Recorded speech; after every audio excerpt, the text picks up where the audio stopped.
கோவை அரசு மருத்துவமனையில் தூய்மை பணியாளர்களுக்கு தரமற்ற பணிப்பொருட்கள் வழங்கப்படுவதாக தூய்மை பணியாளர்கள் பணிப்புறக்கணிப்பு போராட்டம். கோவை மருத்துவமனையில் தனியார் நிறுவனத்தின் மூலம் ஒப்பந்தம் அடிப்படையில் தூய்மை பணியாளர்கள் நியமிக்கப்பட்டுள்ளனர். இந்த தூய்மை பணியாளர்களுக்கு வழங்கப்படும் பினாயில், ஆசிட், பிளீச்சிங் பவுடர் போன்ற தூய்மை பொருட்கள் உடல் நலத்திற்கு தீங்கு விளைவித்து உடல் நலம் பாதிக்கப்படுவதாக கூறப்படுகின்றது. இந்நிலையில் கடந்த 2 தினங்களுக்கு முன்பு இருளாயி என்ற தூய்மை பணியாளர் ஆசிட் ஊற்றி மருத்துவமனை கழிவறையை சுத்தம் செய்த போது உடல்நிலை பாதிக்கப்பட்டுள்ளது.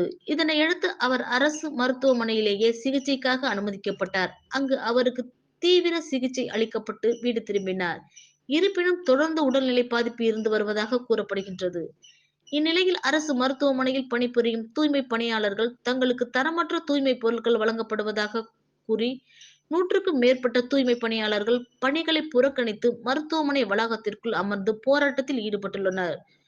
தூய்மை பணிகளுக்கு தரமான பொருட்கள் மற்றும் பாதுகாப்பு உபகரணங்கள் வழங்கப்பட வேண்டும் என தெரிவித்தனர்.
சரி.